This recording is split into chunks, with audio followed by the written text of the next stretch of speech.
वाटे जीवा वैष्णवा संगती सुख वाटे जीवा वैष्णवा संगती सुख वाटे जीवा संगती सुख वाटे जीवा कमी देवा काही आज कमी देवा काही रे आज कमी देवा काही रे गायनाचे उडे आपुलिया गायनाचे उडे आपुलिया गायनाचे उडे आपुलिया गायनाचे उडे आपुलिया मनाचे आनंदे आवडीने मनाचे आनंदे आवडीने मनाचे आनंदे आवडीने भय शंका दुराविला नाद भय शंका दुराविला नाद भय शंका दुराविला नाद भय शंका दुराविला नाकडे साधन या परते नाकडे साधन या परते नाकडे साधन या परते गायनाचे उडे आपुलिया गायनाचे उडे आपुलिया गायनाचे उडे आपुलिया मनाचे आनंदे आवडीने मनाची आनंदे आवडीने मनाची आनंदे आवडीने तुका म्हणे आता आपुल्या साया म्हणे आता आपुल्या साया तुका म्हणे आता आपुल्या साया तुका म्हणे आता आपुल्या साया आम्हा जगती सांभाळावी आम्हा जगतीचे सांभाळावे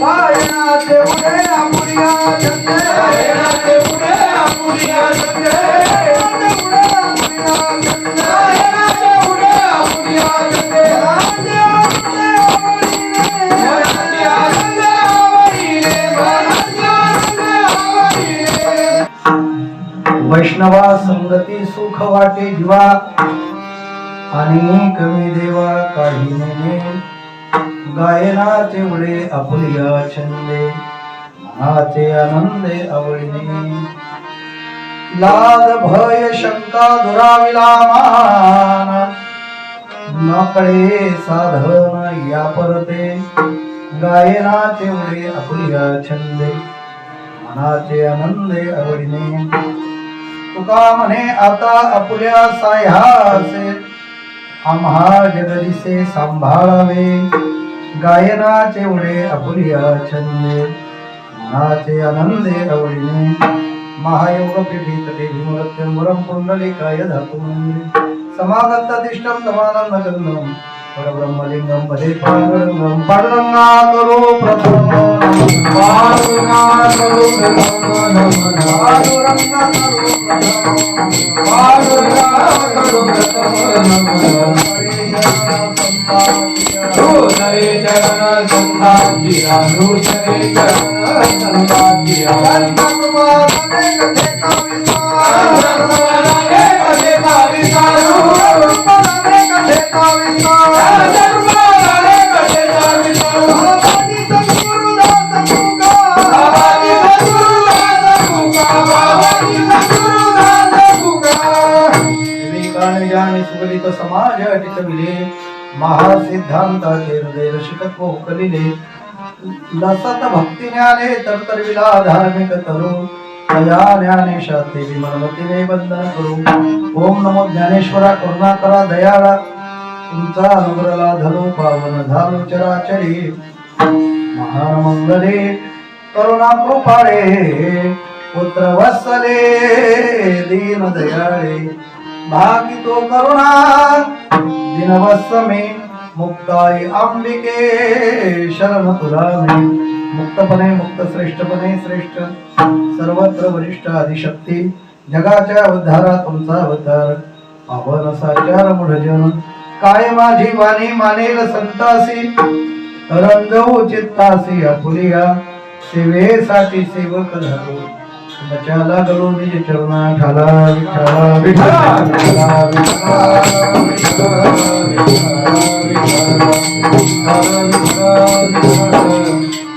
वैष्णवा संगती सुख वाटे जीवा अनेक मी देवा काही नेने गायनाचे उडे आपुलिया छंदे मनाचे आनंदे आवडीने प्रस्तुत प्राप्त प्रसंगी प्राप्त स्थळी जो काही कीर्तन पेशवीचा योग आहे तो कोणत्या निमित्ताने आहे सर्वांना माहिती आहे। या ठिकाणी जो काही सेवेकरता आपण निवडलेला आहे तो श्री प्रसिद्ध श्री संत जगद्गुरु तुकाराम महाराज यांचा 4 चरणाचा आणि संतांच्या संगतीचं महत्व सांगणारा असा हा अभंग आहे.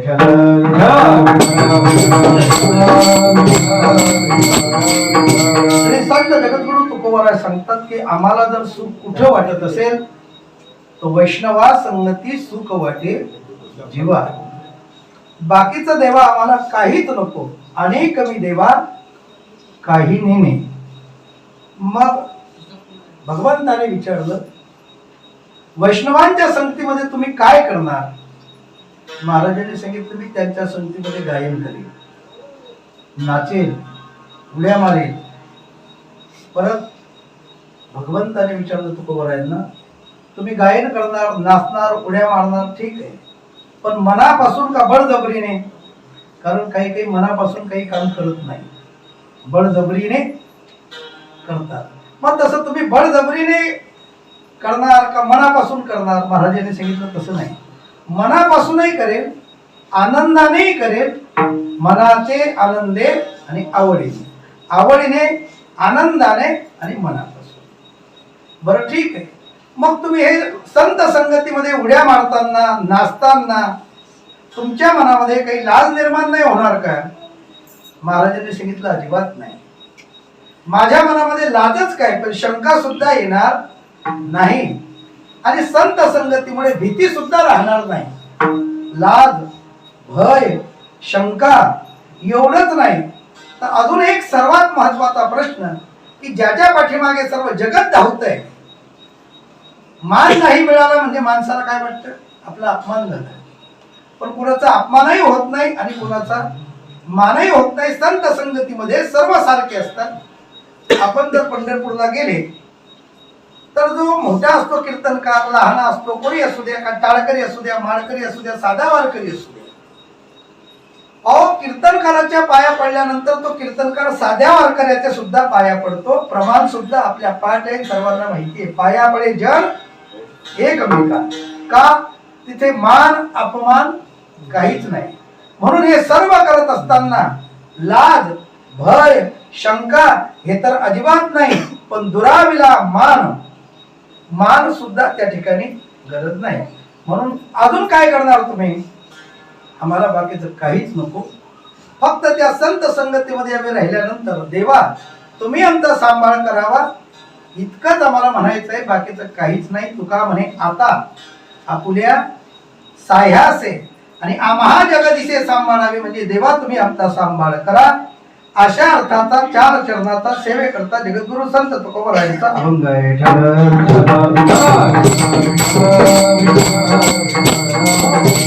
आपल्या या महाराष्ट्राच्या भूमीला थोर संतांची अशी परंपरा लाभलेली आहे. महान महान संत या महाराष्ट्राच्या भूमीवरती झालेत, म्हणून याला महान राष्ट्र असं म्हणतात. कोणकोणते महान संत झालेत? तर साधू संत या भूतलावरती अवतराला आलेत आणि त्यांनी आम्हाला अनेक प्रकारे शिकवण सुद्धा दिली. त्यांच्या पावलावरती जर पाऊल टाकत आपण गेलो तर प्रपंचही मागे येत नाही आणि परमार्थातही माणूस मागे येत नाही. संतांच्या पावलावरती पाऊल ठेवून जो जीवन जगत असतो त्याचा प्रपंचही चांगला होत असतो आणि त्याचा परमार्थही चांगला होत असतो. संतांचंच प्रमाण आहे, तेनेची पंथे चालू जाता न पडे गुंता कुठे काही. त्या मार्गाने जर गेले तुम्ही आपण तर आपल्याला कुठेच अडचणीमध्ये येत नाही. मार्ग दावून गेले आधी आणि दयानिधी संत. काय काय सांगितलं आम्हाला संतांनी? आज सरकार मायबाप हजारो रुपये, लाखो रुपये, कोट्यावधी रुपये खर्च करून जे आज सरकार तुमच्या आमच्या समोर मांडतोय माध्यमाच्या द्वारे, टीव्हीच्या द्वारे असेल, अनेक माध्यमांच्या द्वारे अनेक कोट्यावधी रुपये खर्च करून जे सरकार मायबाप तुम्हाला समज जे घालतंय ते आमच्या संतांनी 700 वर्षापूर्वी, 350 वर्षापूर्वी सहजरित्या साध्या भाषेमध्ये, आपल्याच भाषेमध्ये सरळ कोणताही खर्च न घेता साध्या सरळ भाषेमध्ये तुमच्या आमच्या समोर तो विषय मांडलेला आहे की ज्या विषयाकरता सरकार मायबाप लाखो रुपये खर्च करतात. असे कोणते विषय सांगितले आम्हाला संतांनी? आज सरकार मायबाप लाखो रुपये खर्च करून सांगताय झाडे लावा, झाडे जगवा. किती रुपये खर्च करून सांगताय? दरवर्षी झाडंही लागतात. किती जगतात तिकडे आपल्याला काही जायचं नाही. लागतात एवढं निश्चित, जगतात किती हे मालूम नाही. पण आमच्या संतांनी 700 वर्षाच्या अगोदर सांगितलं, 350 वर्षाच्या अगोदर तुकोबरायाने सांगितलं की वृक्षावरती तुम्ही काय करा, प्रेम करा. ते आपले कोण आहेत? सोयरे आहेत. आणि सोयरे नातेवाईक आहे, सगळे आहे, सोयरे आहे. वृक्षवल्ली आम्हा सोयरे बंधरी, वृषवल्ली आम्हा सोयरे बनकरी, वृषवल्ली आम्हा सोयरे बनकरी. स्वरे आळवी भक्ती सुस्वरे आळवी वृषवल्ली सोयरे बनकरी, वृषवल्ली आम्हा सोयरे बनकरी. वृक्षवल्ली आमचे सोयरे. अजून कोण आहे? ज्ञानोबरायाने सांगितलं, अरे वृक्ष आमच्यावरती एवढा उपकार करतो की माणूस माणसावर जेवढा उपकार करत नाही तेवढा वृक्ष आपल्यावरती उपकार करतो. किती उपकार करतो? जो झाड तोडण्याकरता जातो तो झाडाखाली बसतो, त्यालाही झाड काय देतं? सावली देतं. किंवा ज्याने वृक्ष लावला त्यालाही काय देतं? सावली देतं. नुसती सावली देत नाही, ज्याने वृक्ष लावला त्यालाही फळ देतं. आणि जो वृक्ष तोडणार आहे त्यालाही काय देतं? फळच देतं. हेच 700 वर्षापूर्वी माऊलींनी साध्या भाषेमध्ये आपल्या समोर मांडलं. जो खांडावया घाव घाली की लावणी दयाने केली, दोघा एकची सावली वृक्ष दे दैसा.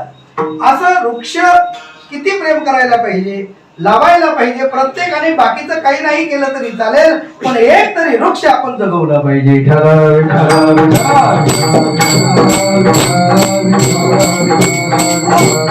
अजून काय शिकवण दिली साधू संतांनी? नुसती वृक्ष जगवा हे शिकवण दिली का? नाही. आज कोट्यावधी रुपये खर्च करून सरकार मायबाप तुमच्या आमच्या समोर जो विषय मांडतो तो आमच्या संतांनी अगोदर साध्या भाषेमध्येच मांडला. काय मांडलं अजून मी सांगतो. सरकार मायबाप सांगतात, पहिले ते म्हणत होते हम दो हमारे, काय म्हणायचं त्यांचं, हम दो हमारे दो. पण नंतर त्यांच्या लक्षात आलं की आपलं चुकतंय. काय चुकतंय? साधू संतांनी तर सांगितलं हम दो हमारा एकच. प्रमाण आहे त्याला, पुरे एकची पुत्र मायपोटी. किती सांगितले? एकच पाहिजे. पण तो कसा पाहिजे? तो अतिरेकी नाही पाहिजे. कसा पाहिजे मग? एक तर तो देशाची सेवा करणारा पाहिजे, एक तर तो हरिभक्त परायण पाहिजे, आई वडिलांची सेवा करणारा पाहिजे. असा एक जरी पुत्र असेल तरी तो पुरे झाला. म्हणून पुरे एकची पुत्र मायपोटी, की ज्याने गंगा आणून पूर्वजांना मुक्त केलं असा एकच पाहिजे. मग सरकार मायबापच्या लक्षात आलं की आपण दोन म्हणतोय आणि संतांनी किती सांगितलं? एक. मग त्यांनी आता बदल केला, हम दो हमारा. बदलावं लागलं त्यांना. का? संतांनी हे अगोदर सांगितलेलं आहे. अशा कितीतरी गोष्टी आहेत की संतांनी आम्हाला अगोदर शिकवण दिलेली आहे. आज कोट्यावधी रुपये खर्च करून सरकार आपल्या समोर मांडते आणि संतांनी ते सहजरित्या मांडलं. पूर्वी आमचे संत सांगत होते की व्यायाम करा म्हणजे दिंडीत पायी पायी जा. लोक म्हणायचे महाराज आमचं मरायला रिकाम पण नाही तर दिंडीत पायी पायी जायला कुठे रिकाम. दिंडीत गेल्यानंतर काय होतं? ते फिरल्या जाते ना. आज 30 किलोमीटर चालते दिंडी, 25 किलोमीटर चालते दिंडी, म्हणजे फिरल्या जातं. तो व्यायाम होतो शरीराला. लोक म्हणायचे आमचं रिकाम पण नाही. आता बिना खर्च करता सकाळी सकाळीच निघतात 2 किलोमीटर 3 किलोमीटर. अरे अगोदर सांगितलं संतांनी आमच्या की दिंडीमध्ये जा, नामचिंतन करा, त्याचा फायदाही होतो. काय फायदा? तुम्ही जर नामचिंतन घेतलं आणि पाऊल टाकलं तर प्रत्येक पावला परत तुमचा यज्ञ घडतो. हे संतांनी आम्हाला सांगितलं.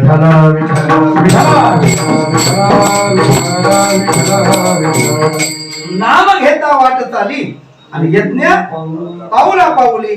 पण तसं जमत नाही. मग नाही लागाने आता संतांनी सांगितलं ऐकत नाही, तसेच निघता फिरायला, चालले गप्पा करत. पण फिरायला जावंच लागतं. आमच्या संतांनी सांगितलं तसं जाऊ नका, दिंडीत जा, मुखी देवाचं नामचिंतन करा आणि पायी पायी दिंडीत जा. तुम्हाला कोणताही व्यायाम करण्याची गरज पडणार नाही. आज गादीवर गादी असते पण झोप येत नाही. 4-4 वाजून जातात तरी झोप येत नाही. काही काही झोपेच्या गोळ्या खातात तरी झोप येत नाही. एसी चालू असतो, पंखा चालू असतो, कूलर चालू असतो, सगळ्या सुविधा असतात, पण उडदाच्या पापडासारखा उडदाचा पापड विस्तवावर टाकला की जसा वागतो लगेच पलटवते माऊली तसा तिकडून वागतो. तसे काही माणसं रात्रभर गोळ्या खातात पण झोप येत नाही. मग झोप पाहिजे का तुम्हाला? काही म्हणता महाराज खाण्याकरता एवढं आहे, एवढं आहे, एवढं आहे. काय सांगा, भरपूर आहे खाण्याकरता, मग पण धकत नाही. काय धकत नाही? खाण्याकरता भरपूर आहे पण धकत नाही. महाराजांनी सांगितलं झोप येत नाही, धकत नाही. त्याच्याकरता उत्तम उपाय आहे कोणता? तुम्ही आळंदी ते पंढरपूर पायी जा, किंवा आमची मेहुण मुक्ताबाई देवस्थानहून पालखी जाते पायी, आई साहेबांची पालखीमध्ये पायी जा. तुम्हाला झोपही लागेल आणि जेवणही धकेल. काय होईल? झोपही येईल आणि जेवणही धकेल. संध्याकाळी असं वाटेल की दिंडी कधी पोहोचते, कधी जेवतो. आणि कीर्तन नाही झालं तर चालेल पण झोप लवकर पाहिजे. ज्याला घरी धकत नाही त्याला तिथे 3-3 टाइम जेवतो. ज्याला झोप लवकर लागत नाही तो म्हणतो कीर्तन नाही झालं तर चालेल पण झोप लागली पाहिजे. हा कशाचा परिणाम? हा संतांच्या संगतीचाच परिणाम.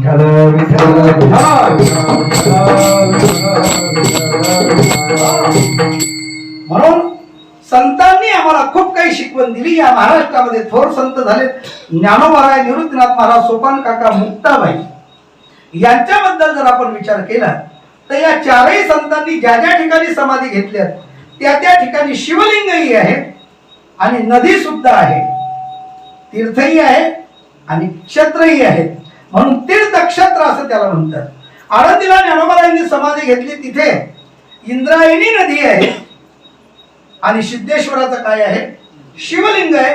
तिथे ज्ञानोबारायांनी समाधी घेतली. इकडे त्र्यंबकेश्वरला निवृत्तीनाथांनी समाधी घेतली, तिथे त्र्यंबकेश्वराचं लिंग आहे आणि गोदावरी काय आहे? नदी आहे आणि तिथे आमच्या निवृत्तीनाथांनी समाधी घेतली.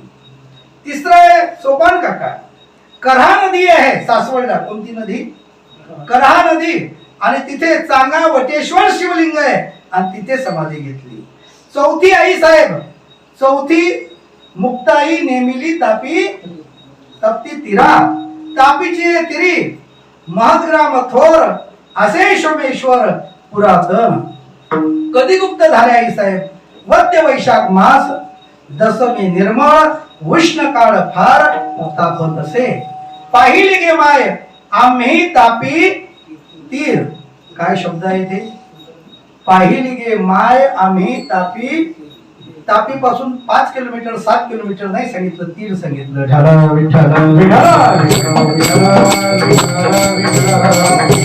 काय आहे तिथे? तिथे एकच आहे, उतरले भार वैष्णवांचे. त्या तापीच्या तीरावरती वैष्णवांचे भार उतरले. तिथे सोमेश्वराचं शिवलिंग आहे. कोणतं? सोमेश्वराचं शिवलिंग. तापी नदी आहे आणि अशा तापी नदीवरती सोमेश्वराच्या लिंगावरती आणि त्या ठिकाणी आई साहेबांनी काय झाले? त्रिभुवन झाले, ते गुप्त झाले. समाधी नाही आई साहेबांची. समाधी आहे का? नाही. आई साहेब काय झाले? गुप्त. कळालेली वीज निरंजनी जेव्हा मुक्ताबाई तेव्हा गुप्त झाले. वीज कडकडली आणि त्या विजेच्या कडकडामध्ये आई साहेब तापीच्या तीरावरती गुप्त झाले.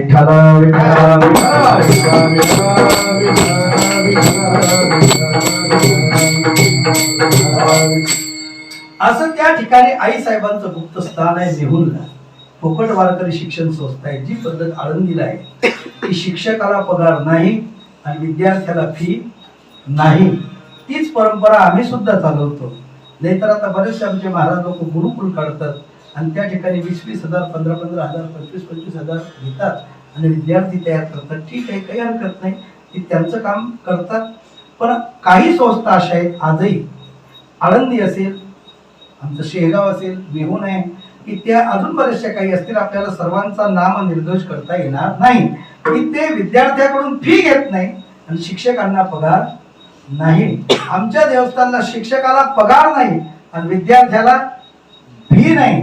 असे अनेक पूर्ण महाराष्ट्रातील कीर्तनकार मंडळी त्या ठिकाणी विद्यार्थी घडवले जातात पूर्ण महाराष्ट्रात. आता आमचे संभाजी महाराज उस्मानाबादचे, आमचे माऊली महाराज बुलढाण्याचे, असे अनेक कीर्तनकार मंडळी वेगवेगळ्या जिल्ह्यातून वेगवेगळ्या तालुक्यातून त्या ठिकाणी येतात.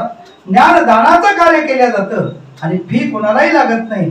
घरी मुलांना आपण ते देत नसाल असं त्या ठिकाणी नाश्ता असेल, सकाळी चहा असेल, जेवणाचं असेल, सर्व काही दिलं जातं. का? हे कार्य साधू संत अगोदर करत आले, तेच कार्य आपल्यालाही पुढे करायचं आहे.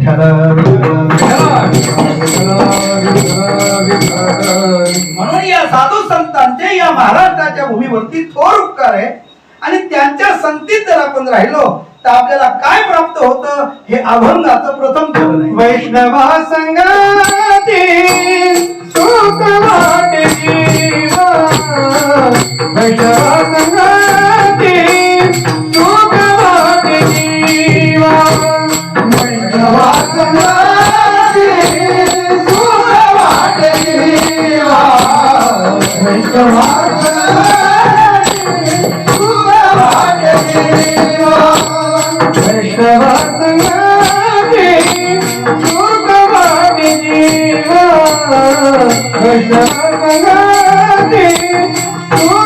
वाटे जीवा, वैष्णवा संगती सुख वाटे जीवा, वैष्णवा संगती सुख वाटे जीवा. आणि कवी देवा हरि कवि देवा काही गायना के मुरे आप भी अंगले, गायना के मुरे आप भी अंगले.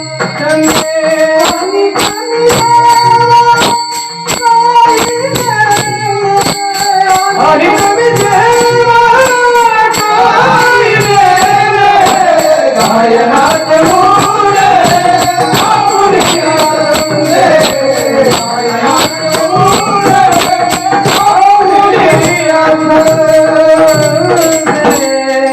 असे जे वैष्णव आहेत ज्यांनी आम्हाला ज्ञानदानाचं कार्य केलं त्यांच्या संगतीमध्ये आम्हाला सुख वाटतं.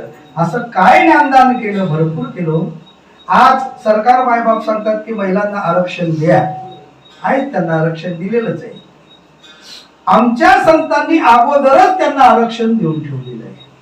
पहिला नंबर लावताना पहिल्यांदा त्यांचाच सत्कार केलेला आहे, नंतर पुरुषांचा सत्कार केलेला आहे. अनेक प्रमाण सांगता येतील. श्रुतीचं वाक्य सुद्धा आहे. पहिल्यांदा काय वाक्य आहे श्रुतीचं? मातृदेव भव, मग पितृदेव भव. म्हणजे पहिला सन्मान कुणाला दिला? पहिला मान कुणाला दिला? महिला मंडळाला दिला. आपल्याला स्वराज्य मिळून कितीतरी वर्ष झाले, मग नारीचा सन्मान पुढे झाला. कितीतरी वर्षानंतर मग एक नारी अशी झाली की ती या देशाच्या सर्वस्व पदावरती विराजमान झाले. ते आपल्या तालुक्यातील आपले जोडते असणारे आमच्या प्रतिभाताई पाटील की या महाराष्ट्राच्या आपल्या भारताच्या भूमीवरती स्त्रीला सर्वोच्च मान पहिल्यांदा सर्व उच्च पदावरती कोण बसला असेल तर आमच्या प्रतिभाताई बसल्या. ठरा विठ्ठला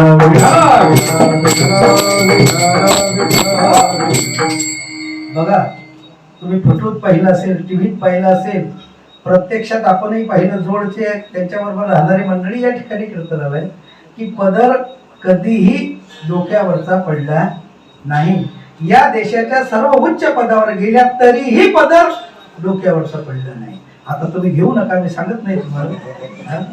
कारण आपल्या या देशामध्ये जिच्या डोक्यावरती पदर, सासू सासऱ्याची करते कदर, पतिता करते आदर, तिला म्हणावं इंडियन मदर.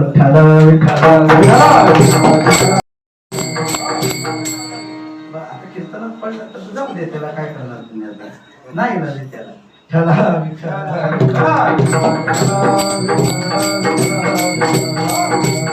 बघा, मी कशा करता सांगतो. आमच्या संतांनी नारीला सन्मान अगोदर दिला. कोणतंही प्रमाण पहा तुम्ही, ज्या ठिकाणी स्त्री आणि पुरुष असं वाचक शब्द संतांचं प्रमाण असेल त्या ठिकाणी तुम्ही पहा पहिल्यांदा काय सांगितलं? कुडी कन्या. कुडी कन्या पुत्र होती दयाचा हरिक वासुदेवा, दयाचा हरिक वासुदेवा. कुडी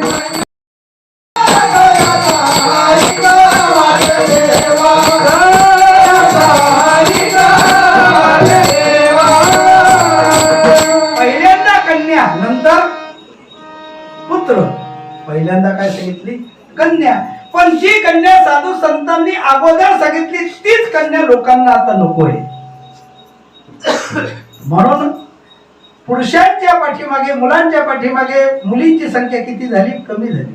असं सांगतात 1000 मुलं आणि 800 मुली, म्हणजे 200 कमी पडले. आता त्या 200 ने काय करायचं? त्यांनी भगवे कपडे शिवायचं.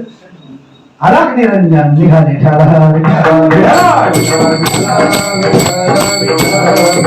परिस्थिती जर कोणी आणली असेल समाजावरती तर तुम्ही आपणच आणणारे आहे. आपण साधू संतांचं ऐकलं नाही म्हणून ही परिस्थिती आज आपल्या या देशावरती आली. जर आपण ऐकलं असतं आणि खरीच कन्येला जर प्राधान्य दिलं असतं, आणि नाही तरी तुम्ही विचार करा, सर्वात आई वडिलांवरती जास्त प्रेम करणारी जर कोण असेल तर कन्या आहे. साधं उदाहरण सांगतो तुम्हाला. वडील वारू द्या किंवा आई वारू द्या आणि ही बातमी मुलालाही कळू द्या. मुलगाही बाहेर नोकरीला आहे आणि मुलगी तिच्या घरी आहे आणि ती बातमी मुलालाही फोन गेला की तुझे वडील वारले, आणि मुलीलाही फोन गेला तुझे वडील वारले. मुलाला फोन गेला तरी त्याच्या डोळ्यातून तिथे अश्रू येणार नाही. आणि ज्याच्या डोळ्यातून आले त्याच्यासारखा भाग्यवान जगात दुसरा कोणीच नाही येणार. तो एसटी स्टँडवर लढणार नाही, एसटीत लढणार नाही, बाजारात लढणार नाही, कुठेही फोन येऊ द्या पण तिथे काहीच करणार नाही. तो घरी येईल आणि घरी आल्यानंतर मग जेव्हा त्या प्रेताजवळ जाईल, प्रेताजवळ गेल्यानंतर मग त्याच्या डोळ्यातून काय येतील? मग त्या आठवणी त्याला येतील आणि मग लढेल. पण मुलीला माहिती पडू द्या की तुझे वडील वारले.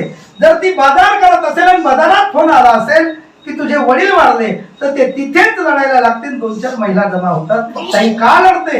आणि मग ती सांगते की वडील गेले माझे. बस इतकं सांगितलं की त्यांचाही पदर डोळ्याला जातो. कसं काय? अश्रू येतात. वडील कुणाचे वारले?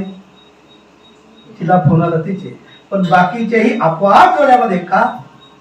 तितकी दया मया त्यांच्या अंतःकरणामध्ये आहे जितकी पुरुषाकडे नाही. म्हणून पहिला नंबर स्त्रियांचा संतांनी लावला.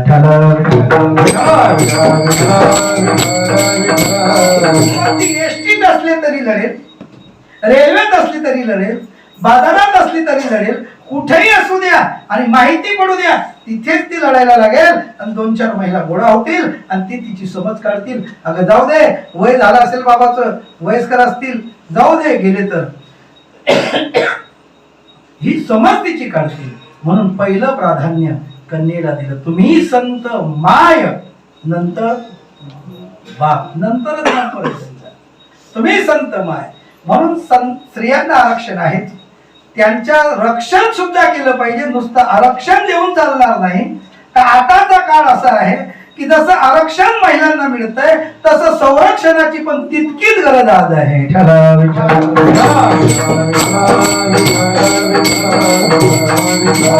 अशी भरपूर शिकवण दिल्यामुळे असे जे थोर संत आहे ज्यांनी या महाराष्ट्राच्या भूमीला आणि अशी शिकवण दिली, त्यांच्या संगतीमध्ये आम्हाला सुख वाटतं. अहो तुमचं आमचं सोडा, मी देवाचं सांगतो तुम्हाला, तुमचं आमचं जाऊ दे.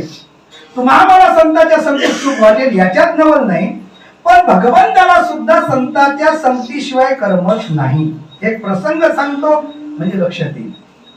एकदा काय झालं की नारद मुनी सहज फिरत फिरत आणि वैकुंठामध्ये भगवंताकडे गेले. ज्या वेळेला नारद मुनी भगवंताकडे गेले त्यावेळेला त्या ठिकाणी भगवंत नव्हते, फक्त लक्ष्मी माता बसलेली होती. आणि नारदाने नमस्कार केला लक्ष्मी मातेला आणि विचारलं की देव कुठे आहे? लक्ष्मी मातेने सांगितलं देव पूजा करताय. तुम्ही ऐकताय ना? देव काय करताय? देवपूजा. ते नारद म्हणत आपलं ऐक्यात काही गलती झाली का? परत विचारलं लक्ष्मी माता, मी देवाला विचारतोय लक्ष्मीने सांगितलं नारदा, मी देवाचाच पत्ता सांगते तुम्हाला की देव काय करताय, देवपूजा करताय. नारदाला वाटलं देव आणि देवपूजा करताय म्हणजे हा देव काही खरा नसेल, याच्यापेक्षा अजून कोणता मोठा देव असेल आणि हा देव त्या देवाची काय करत असेल, पूजा करत असेल. मग नारदाने पुढे जाऊन विचारलं अजून, लक्ष्मी माता पुढे आहे तुमचं देवघर, म्हणे जा तुम्ही घरामध्ये जा, मोठं देवघर आहे, देवपूजा करत आहे. नारदाला वाटलं आज पाहूच की हा देव कोणत्या देवाची पूजा करतो. म्हणून नारदजी गेले आणि देवाच्या पाठीमागे उभे राहिले. भगवंत पूजा करत होते. देवाने पाहिलं, नारदाने पाहिलं की हा देव कोण्या देवाची पूजा करतोय, तर त्या ठिकाणी कोणताच देव नव्हता. मग कोणताच देव जर नव्हता तर पूजा कोणाची करत होते. जेव्हा नारदाने पाहिलं तेव्हा देव नव्हते, पण तिथे ऋषी होते, मुनी होते, संत होते, साधू होते. अंब ऋषी सारखे ऋषी होते. नारदाचाही नंबर होता. एवढंच नाही, प्रल्हादासारखे संत होते. असे संत, महंत, ऋषी, मुनी यांची स्वतः भगवंत पूजा करत होते.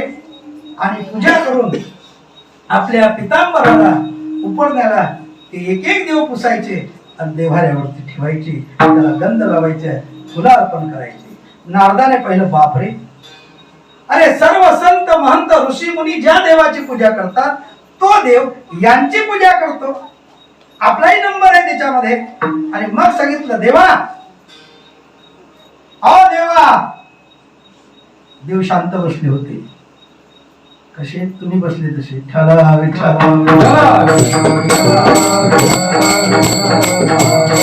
देवा काय झालं, अहो तुम्ही यांची पूजा करता. हो नारदा, मी यांची पूजा करतो. अहो हे तुमची पूजा करता. नारदा, ते माझी पूजा करत असतील ते जाऊ द्या, पण मी यांची पूजा का करतो, म्हणे का करतात, यांच्यामुळे मला सुख वाटतं. संताचे सुख झाले या देवा,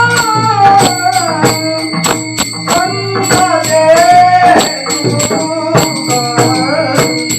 झाले या देवा, संताचे सुख झाले या देवा, संताचे सुख झाले या देवा, संताचे सुख झाले या देवा, म्हणून देवा करी जन, संताचे सुख झाले या देवा, म्हणून देवा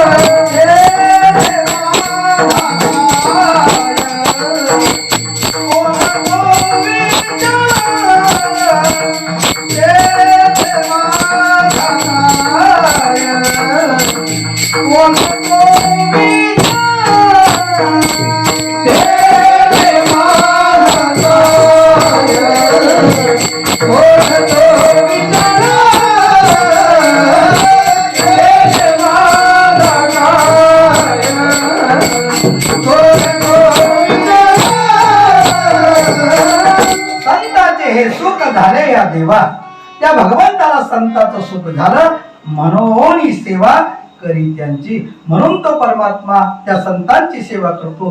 किती सेवा करतो. त्या देवाला वैकुंठात करमत नाही, त्या देवाला त्याचं राहण्याचं ठिकाण आहे क्षीरसागर, तिथे करमत नाही. नावडे वैकुंठ शेषाचे शयन, वैष्णव सधन आवडले. ज्या सुखा कारणे देव वेडावला, ज्या सुखा कारणे देव वेडावला, हो वैकुंठ सोडून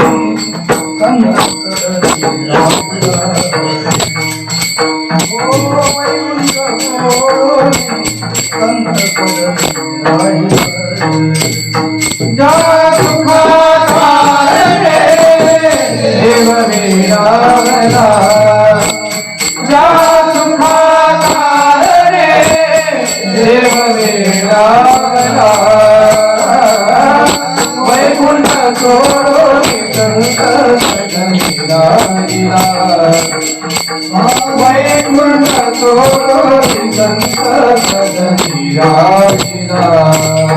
संत धन्य धन्य ते वैष्णव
वैकुंठ सोडोनी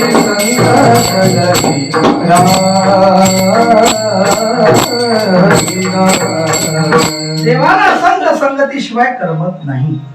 वैकुंठ सोडलं देवाने आणि संत संगतीकडे राहिला.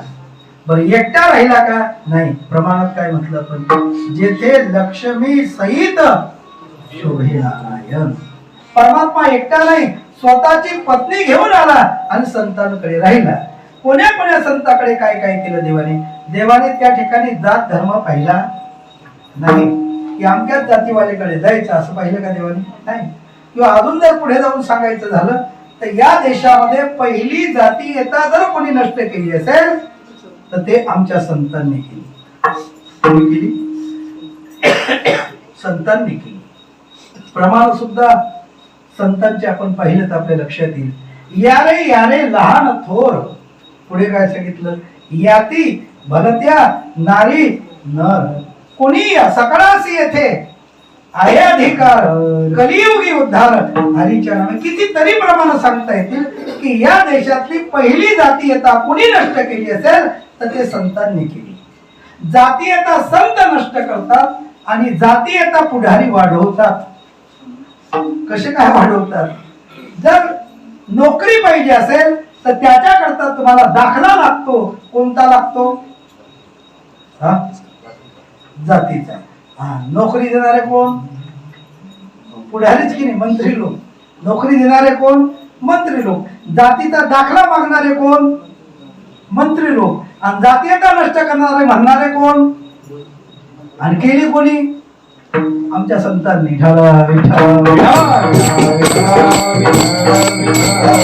त्यावेळेला या देशामध्ये जातीचा दाखला कॅन्सल होईल की जातीचा दाखला लागणार नाही. त्यावेळेला या देशातली खरी जातीयता नष्ट होईल.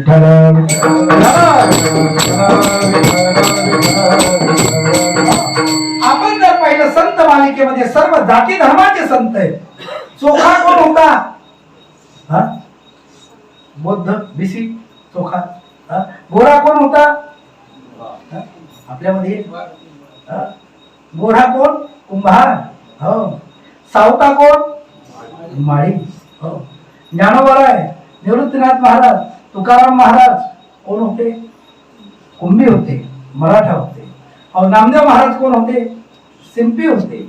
सर्व संतांचं आपण जर पाहिलं तर सर्व जाती धर्माचे संत हे एका ध्वजाखाली आले वारकऱ्याच्या आणि सर्वांनी या देशातली जातीयता नष्ट केली. म्हणून आमचा परमात्मा कोणत्याही संताकडे जायचा आणि त्याचं जे काम असेल ते करायचा, पण एकटा जायचा नाही. जेथे लक्ष्मी सहित शोभे नारायण. काही प्रमाण आहे का तुमच्याकडे? असं प्रमाण नाही. असे अनेक प्रमाण आहेत, अनेक उदाहरणं आहेत की आमचा परमात्मा संतांकडे गेला आणि स्वतःची पत्नी घेऊन गेला, अनेक प्रकारे काम केले. भील समाजामध्ये एक संत झाले. कोणत्या समाजामध्ये? भील समाजामध्ये. त्यांचं नाव होतं हरिपाल. काय नाव होतं? हरिपाल. तो हरिपाल असा होता की त्याचा धंदा होता रस्ता लूट करण्याचा, लोकांना लुटायचा. पण होता कोण? देवावरती त्याची श्रद्धा होती. भील समाजाचा होता. संतांवरती श्रद्धा होती, देवावरती श्रद्धा होती, असा तो होता. पण रस्ता लूट करायचा, अहो एवढंच नाही, त्याच्यामध्ये आणि वाल्या कोण्यामध्ये थोडा फरक होता. वाल्या कोण्याने कुणालाही मारावं रस्ता लूट करत असताना. माळकरी असू द्या, वारकरी असू द्या, टाळकरी असू द्या का नसू द्या, कोणी असू दे, त्याला मारायचं. पण हरिपालाचं तसं नव्हतं. हरिपालाने रस्ता अडवला की अगोदर त्याला विचारायचं, घड्यात माळ आहे का? त्याने सांगितलं हो, जा मग. त्याला मारायचं नाही. एकादशी करतो का? सांगितलं हो, जा मग. भजनाला जातो का? हो, जा मग. वारीला जातो का? कीर्तनाला जातो का? हो सांगितलं की त्याला सोडून द्यायचं. सप्ताहामध्ये वर्गणी देतो का? त्याने हो सांगितलं तर सोडायचं. आणि त्याने जर सांगितलं देत नाही, पहिल्या पंक्तीत जेवल्याशिवाय राहत नाही, त्याला सोडायचं नाही. ठराव ठराव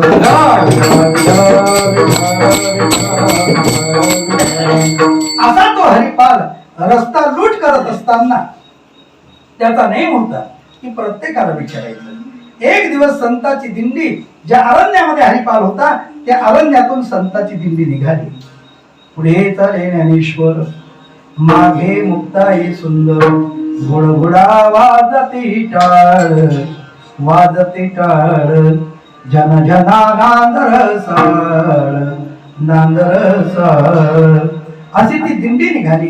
पुढे ज्ञानोबा आहे, मागे मुक्ताई आहे, नामदेव महाराज, सावता महाराज, गोरोबा काका, सर्व संत मंडळी दिंडी निघाली. पण कोणत्या रस्त्याने?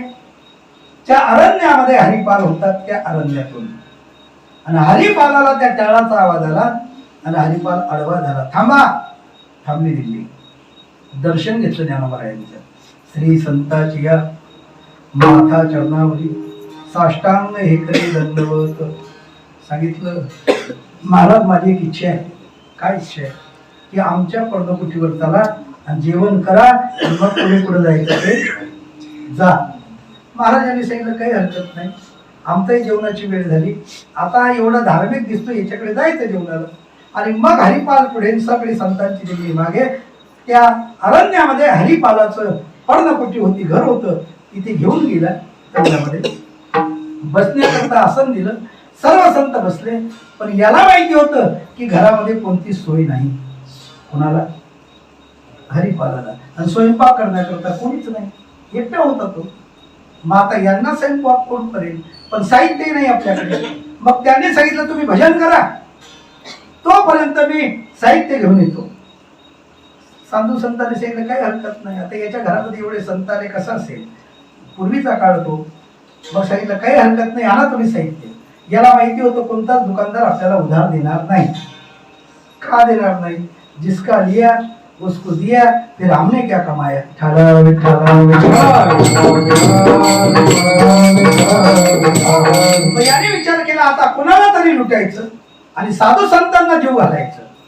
म्हणून तो परत त्या रस्त्यावरती याला वाट पाहतोय, कोणीतरी येईल, पण कोणीच येत नव्हतं. असं कधी कधी घडतं. तुम्हाला जर जायचं असेल बोजवळला आणि तुम्ही जर गेले तर जामनेर जाणाऱ्या गाड्या येतात, पण बोजवळ जाणारी येत होतं. असं कधी कधी तसा हा वाट पाहतोय की येईल येईल, पण कोणीच येत नव्हतं.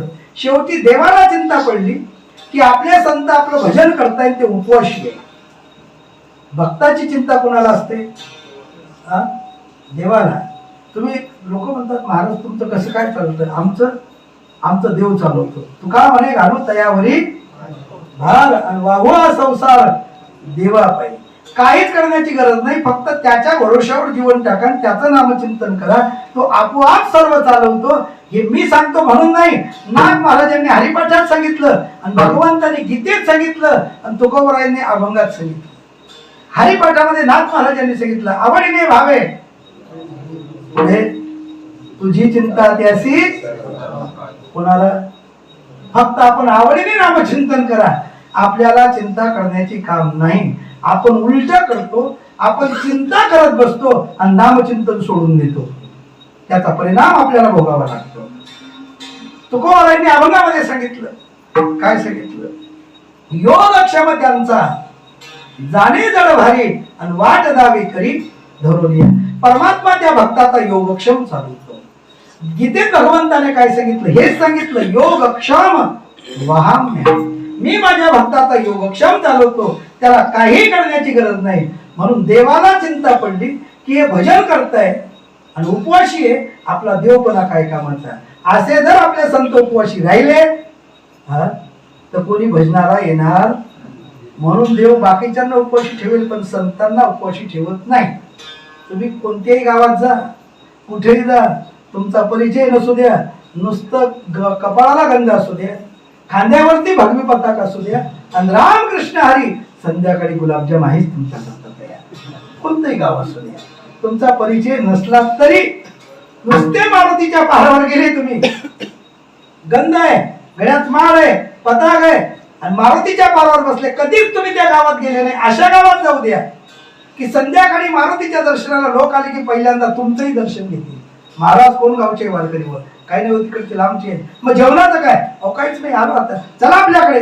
की लगेच हातपाय धुवायला पाणी, गरम पाणी, जवळची सोय करत नाही, इतकी वारकऱ्याची सोय लोक करतात. महाराज दूध घेता का, कॉफी घेता का, चहा घेता का, काय घेता? दूधच घ्या, म्हशी आहे ना, आहे ना, हा म्हशी आहे, दुधात घ्या तुम्ही आता. दूध लगेच सांगतात, हे बघा आपल्याकडे हे वारकरी कधी येणार नाही, आता आले, काय आवडतं महाराज तुम्हाला, पटकन बनवा बरं, की लगेच तयार होत. हा कशाचा परिणाम? आवडीने भावे, तुझी चिंता त्याशी सर्व. मग आमचं तर तसंच चालतं, कोणाच्या भरोशावर हे आमची वारकरी, कोणाच्या भरोशावर. हा अहो एवढं लॉकडाऊन लागलं पण एकही महाराज सुटला नाही. विठ्ठला विठ्ठला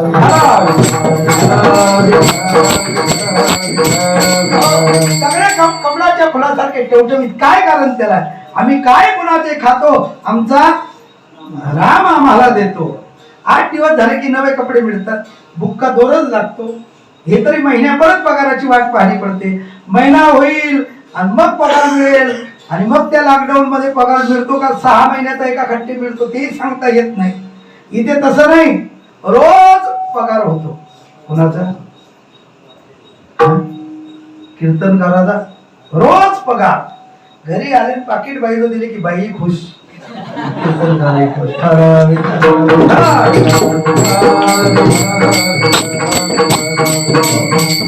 बघा हा कशाचा परिणाम आहे? भगवंताच्या नामचिंतनाचा परिणाम आहे. सर्व चिंता कुणाला असते? देवाला असते. म्हणून देवाने काय केलं, आपलं कपाट उघडलं आणि त्यातून 7-7 ग्रॅमच्या 10 अंगठ्या काढल्या. काय सांगतोय मी पेटी मास्तर? 7-7 ग्रॅमच्या 10 अंगठ्या काढल्या त्याने. कोणी? भगवंताने. 5 उजव्या हातामध्ये घातल्या बोटामध्ये, 5 डाव्या हातात घातल्या. लॉकेट काढलं, जॅकेट काढलं, पाकिट काढलं, त्याच्यामध्ये सगळं 2000च्या नोटा घेतल्या. कोणी? आणि हे सगळं पाकिट, जॅकेट, लॉकेट सगळं तयारी असताना लक्ष्मी माता तिथे होती. लक्ष्मी माता म्हणे इथं कुठे जात आहे आता? म्हणजे काय तयारी तुमची? अंगठ्या, लॉकेट, जॅकेट आणि पाकिट. देव म्हणे लग्नाला जायचंय. लक्ष्मी माता होती, ते बुद्धिमान होते. म्हणे लग्नाला जाता म्हणे, हो. पत्रिका वाचली का लग्नाची? म्हणे हो वाचली. काय लिहिलंय पत्रिकेत? म्हणे काय लिहिलंय?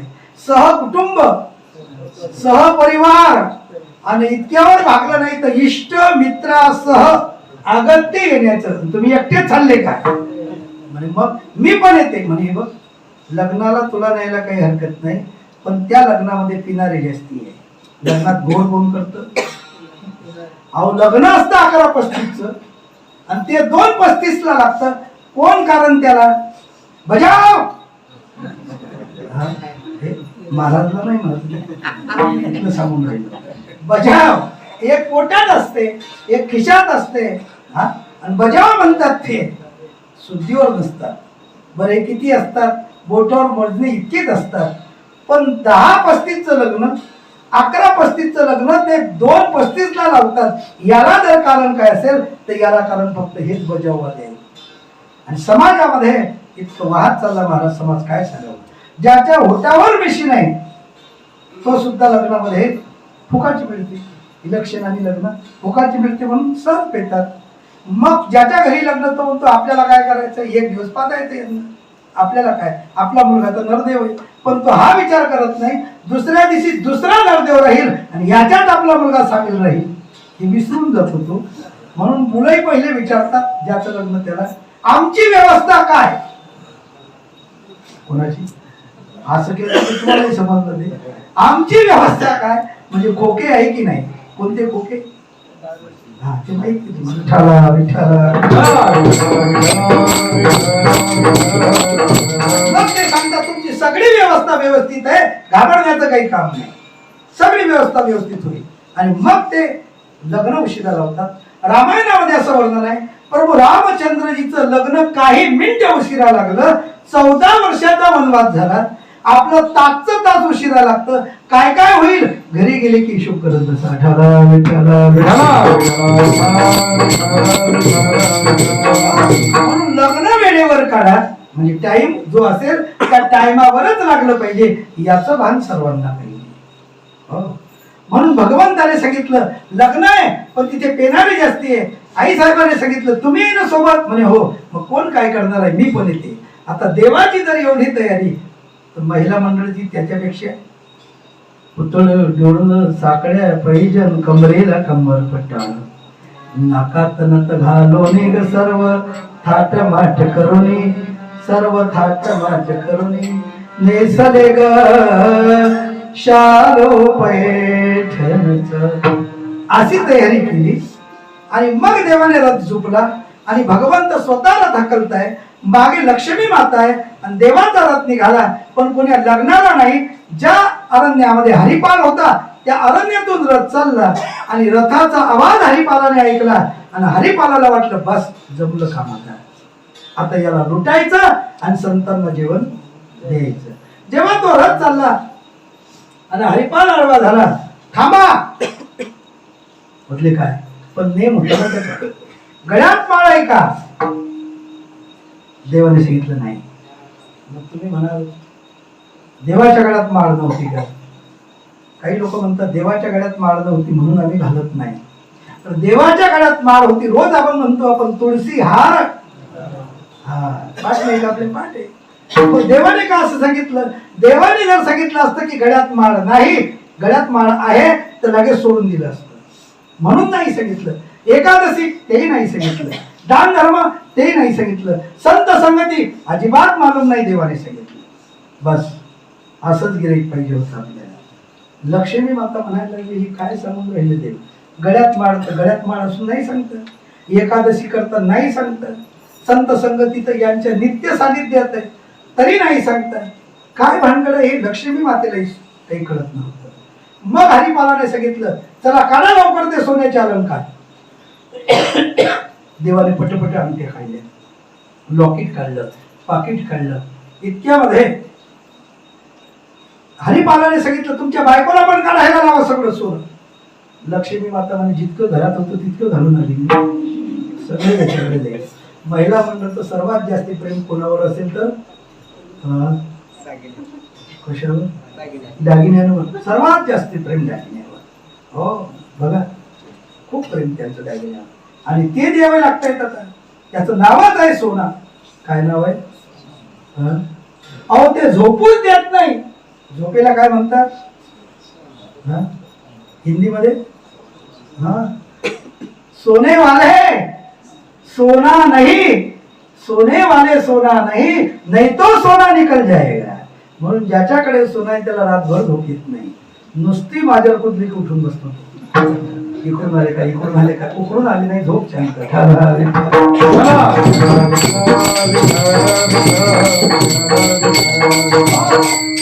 आणि मग ते दागिने काढून दिले.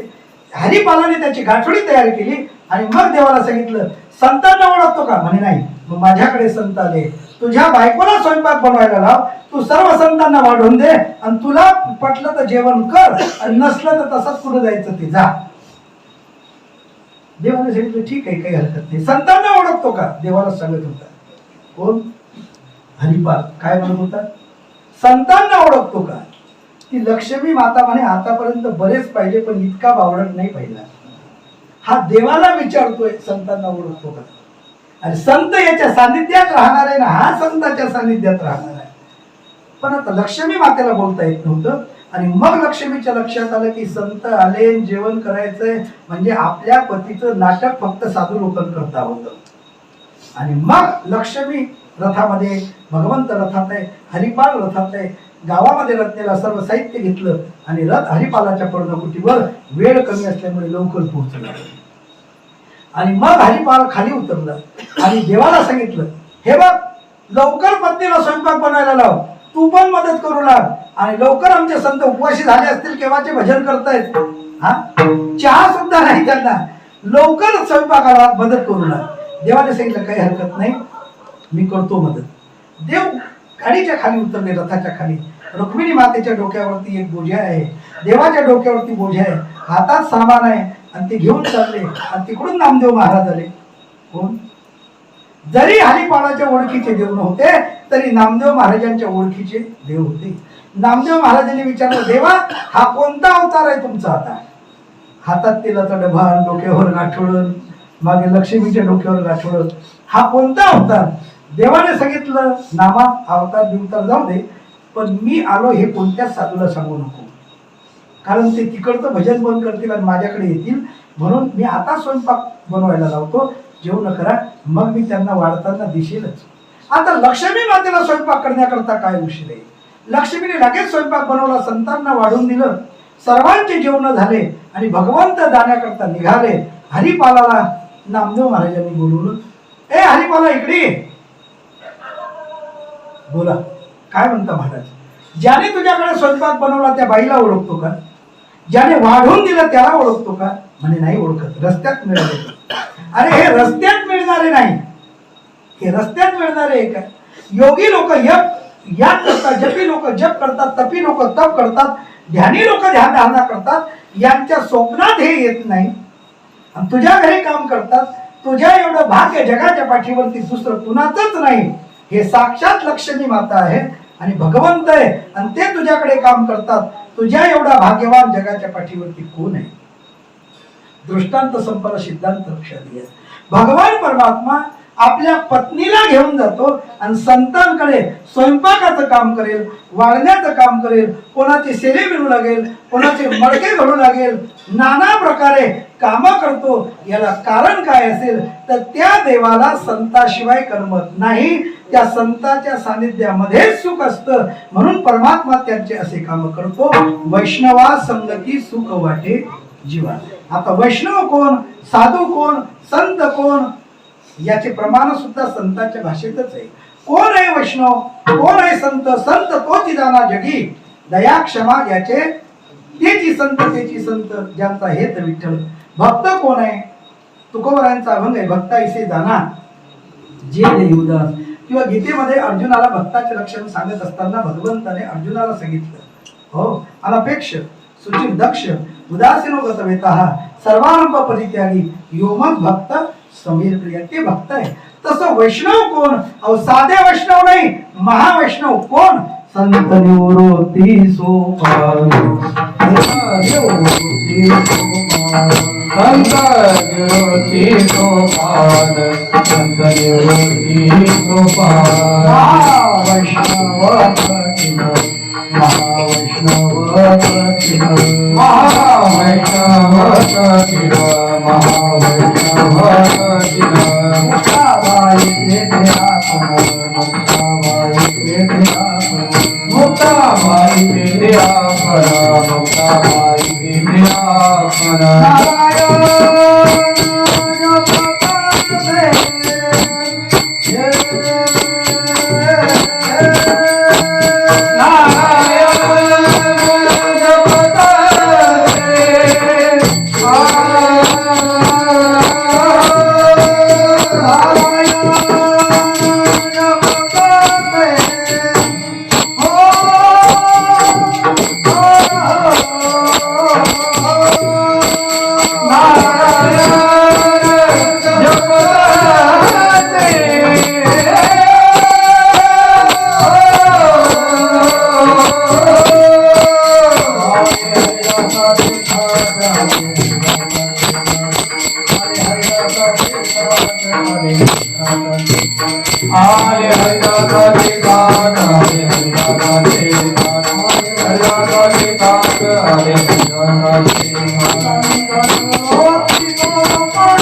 वैष्णव तो जया अवघी देवावरी माया, असे जे वैष्णव यांच्या संगतीमध्ये सुख वाटे. आता संगत शब्द आला. वैष्णव कोण आपल्या लक्षात आलं. संत निवृत्ती, सोपान तुकाराम महाराज, ज्ञानोबा हे महावैष्णव आहेत. सर्व संत मंडळी महावैष्णव आहेत. बरं, यांच्या संगतीमध्ये संगत शब्द आला. आता माणूस जो घडत असतो तो फक्त कशाने घडत असेल तर संगतीने. नुसतं बैल चालण्याकरता बरोबर जाऊ द्या किंवा शेतात बरोबर जाऊ द्या, तांबाखूचं व्यसन नसू द्या आणि एक तांबाखू खाणार असू द्या, हा म्हणतो हे बघ थोडंसं घ्यायचं, काही होत नाही त्याच्यात. काय होतं, नुसतं असं थोडंसं घेतलं आणि तोंडात टाकलं की स्वर्गात गेल्यासारखं होतं. हा म्हणतो असं कसं काय होतं, तू खाऊन तर पहा. याला माहिती आज याला दिली की मग याला व्यसन लागलं की हाही पुढे आणत जाईल, मग आपल्याला पुढे घेण्याचं काम. असे भरपूर आहे जगामध्ये. व्यसन लावून दिलं की आपल्याला वागवण्याचं काम नाही.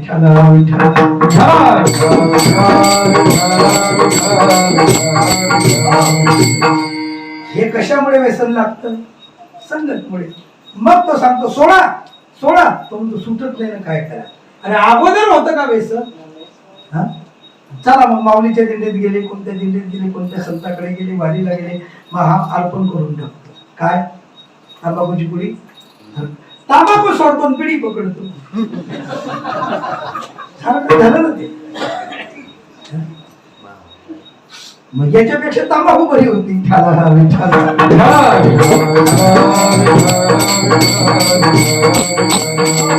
सारखंच आहे ते. व्यसन लागण्याकरता उशीर लागत नाही.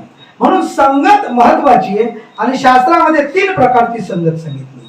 पहिली कुसंगत, दुसरी विषम संगत, तिसरी सतसंगत. कुसंगत म्हणजे वाईट संगत. वाईट संगत माणसाच्या जीवनामध्ये 1 सेकंद जरी घडली तरी ते माणसाला मरणाला कारणीभूत ठरत असते. कोणती संगत, कुसंगत. बघा, एक राजेसाहेब होते, उन्हाळ्याचे दिवस होते. राजेसाहेब बगीच्यामध्ये फिरण्याकरता निघाले. सुंदर असा बगीचा, उन्हाळ्याचे दिवस, ऊन तापताय आणि एका झाडाखाली राजा बसला. नुसता बसला नाही तर ते थंडीगार हवा लागली बगीच्यामध्ये आणि राजा तिथे झोपला. कोण, राजा. पण ज्या झाडाखाली राजा झोपला त्या झाडावरती राजहंस पक्षी बसलेला होता. त्याने विचार केला आपल्या देशाचा राजा आणि झोपला, आपण सावली धरावी. म्हणून सावली धरली. कोणी, राजहंसाने. आणि समोरच्या झाडावरती एक कावळा बसलेला होता. कोण, कावळा. कावळा समजतो तुम्हाला. रामायणामध्ये त्याचं वर्णन आहे. 9 प्रकारचे लोक रामायणात सांगितलेले. त्याच्यामध्ये कावळा, पोपटाच्या जातीचे, बगड्याच्या जातीचे, राजहंसाच्या जातीचे, असे रामायणामध्ये 9 प्रकारचे सांगितले. पोपटाच्या जातीचे म्हणजे शिकवलं तितकंच बोलणार, बाकीचं काहीच नाही. हे कोण, प्रमाण आहे त्याला. पढविले तैसे पढू झाला तुसा, जितकं शिकवलं तितकंच बोलणार. ते पोपटाच्या जातीचे. मग हा कावळ्याच्या जातीचे कसे, कावळ्याच्या जातीचे म्हणजे ज्याला कधीच कोणाचं चांगलं दिसत नाही, फक्त भदत थांबल्याची सराव असते, तो कावळा.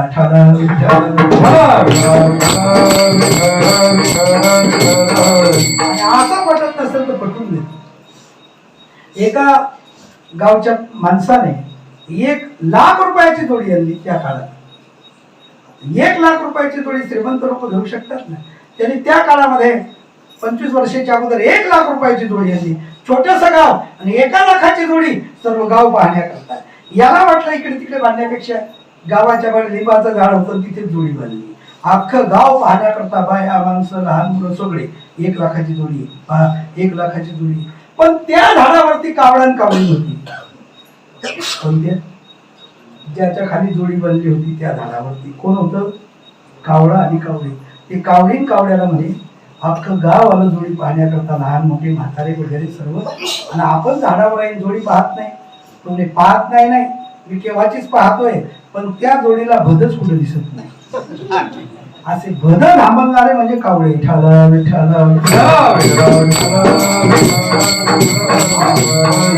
चांगलं कधी पाहणार नाही, पण वाईट सांगल्याशिवाय राहणार नाही, हे कावळे.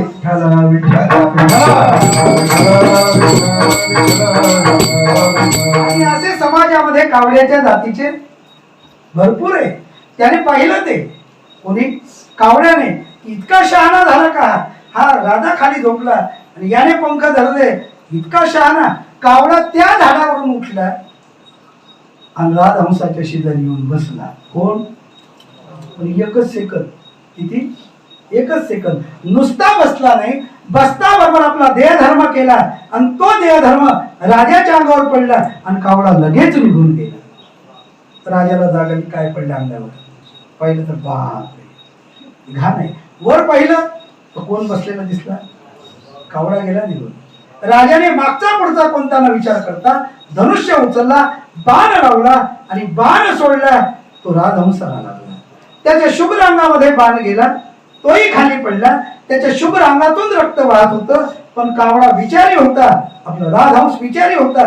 त्याने विचार केला, 1 तासापासून राजाच्या अंगावरती सावली धरली तर बाण मारला नाही राजाने, आणि आताच का बाण मारला? दृष्ट कावळ्याची संगत 1च सेकंद झाली तर आपल्याला मरावं लागतंय. तसं सज्जनाच्या जीवनामध्ये दृष्टाची संगत 1च सेकंद होऊ द्या, त्यालाही तीच गती प्राप्त होते. म्हणून ढेकणाच्या संगे हिरा तो भंगला आणि कुसंगे नारीला. ही कोणती संगत सांगतोय तुम्हाला? कुसंगत. हे 1 सेकंद जरी झाली तरी माणसाला असं वाटतं की किती मिनिटापासून, किती तासापासून, किती वर्षापासून आपण यांच्या संगतीत आहे. 1 सेकंद झाली तरी. एका एसटी मध्ये प्रवास होता. पूर्वीचा काळ, मोटरसायकल नव्हती, गाड्या स्पेशल वाहन नव्हत्या आणि महाराज लोकांना जाण्याकरता फक्त एसटी बसच होती त्या काळचं सांगतो. आणि नेमकं असं असायचं की सप्ताही उन्हाळ्यामध्ये आणि लग्नही, आता लग्न कधी होतात तो भाग द्या सोडून, पण त्या काळामध्ये फक्त उन्हाळ्यात लग्न व्हायचे. म्हणून लग्नही उन्हाळ्यामध्ये आणि सप्तेही उन्हाळ्यामध्ये. एका गावचा काला करून दुसऱ्या गावच्या काला सुरुवात करण्याकरता निघाले. एसटीत गर्दी लग्नाची. आणि जात असताना पूर्वीच्या काळी महाराज लोकांकडे सुटकेशी असायच्या, पण लोक त्यांना असं नाव पाडायला लागले, बदलून टाकले त्यांनी, द्यायला घ्यायला. मग ती सुटकेस ठेवता ठेवता एका महिलेच्या डोक्याला लागली. गर्दीच होती तितकी. ती बाई बोलायला लागली, दिसत नाही का, चांगले महाराज दिसतात आणि बॅग मारता का? ते बाकीचे बसलेले होते, काही महिला होते, ते म्हणत, अहो आता गर्दीच इतकी, त्यांचे पाय आमच्या पायावर आहे. लागले असेल ठेवता ठेवता. म्हणजे तुम्ही त्यांचेच भाऊबंद दिसता. भाऊबंद म्हणजे टाळकरी माळकरी असं त्यांचेच भाऊबंद. ते समजत होते. पण आमचा स्टॉप फक्त 5 मिनिटं होता. 5 मिनिटामध्ये आमचा स्टॉप आला. 5 मिनिटामध्ये आम्ही सगळे महाराज उतरलो. जे आजूबाजूचे होते त्या गावची ज्यांच्याकडे जायचं ते उतरले खाली. रस्त्याने जायला लागले. त्यातला आमचा एक महाराज म्हणायला लागला, अरे गाडीमध्ये 5 मिनिटं बसलो आपण, पण 5 मिनिटं त्या बाईच्या संगतीमध्ये, एसटी मध्ये 5 मिनिटं 5 वर्षासारखे लागले. दुसरा म्हणतो असू दे असू दे. 5 मिनिटं ती बाई उगी बसली नाही. 5 वर्षासारखे आपल्याला 5 मिनिटं वाटले, पण आपल्या जीवनातले ते 5 मिनिटं संपवले. पण या बाईची गाठ ज्याच्या बरोबर असेल त्याचं कसं काय असेल?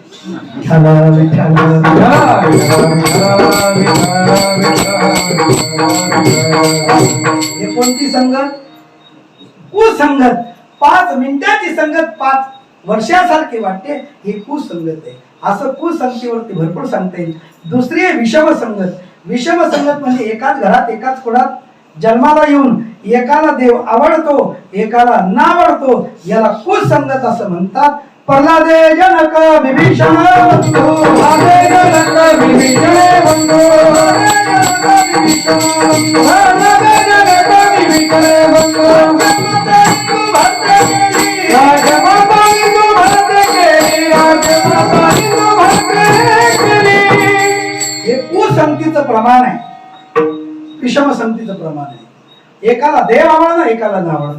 प्रल्हादे जनक, प्रल्हादाने आपल्या बापाचा त्याग केला हिरण्यकश्यपूला, का? त्याला देव चालत नव्हता म्हणून. विभीषणाने आपल्या भावाचा त्याग केला रावणाचा, का? त्याला देव आवडत नव्हता म्हणून. भरताने आपल्या आईचा त्याग केला, का? 14 वर्ष रामाला वनवासात पाठवलं म्हणजे देव चालत नव्हता म्हणून. विष काप्याला राजाजीने भेजा पिवत मेरा हासिरे, याला विषम संगत असं म्हणतात. असे विषम संगतीचे दृष्टांत किंवा पुरावे आपल्याला भरपूर पाहायला मिळतात. पहिली कुसंगत, दुसरी विषम संगत आणि तिसरी सतसंगत. सतसंगत म्हणजे सर्वात महत्वाची संगत. संगत करना बड़े की बढ़त बढ़त बढ़ जाए, संगत करना छोटे की तो घटत घटत घट जाए. संगत करना बड़े की म्हणजे जो पैशाने मोठा, तब्येतने मोठा त्याची नाही, जो विचाराने मोठा, त्याची संगत केली तर आपलेही विचार उंच होतात. पण ज्याचे विचारच खाली आहे, ज्याला उपकार ही समजत नाही, जो उपकारावरही अपकार करण्याची तयारी ठेवतो, अशाची संगत केली तर खालीच माणूस येतो.